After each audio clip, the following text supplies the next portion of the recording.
Në realitetin shqiptar, kemi dy grupe të ndara të pacientëve. Kemi pacientë të cilët bëjnë analiza pafund, pavarësisht se edhe mund t'i duhen apo nuk mund t'i duhen, dhe kemi pacientë të cilët kurohen pa një diagnozë dhe pa analiza laboratorike. Si qëndron e vërteta?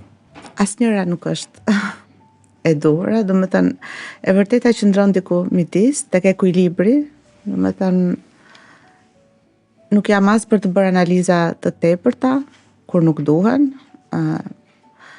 as për të filluar një mjekim pa pasur një backup analizash, do me thënë pa u bazuar në analizat laboratorike. Se laboratori është një nga shtyllat e diagnostikës.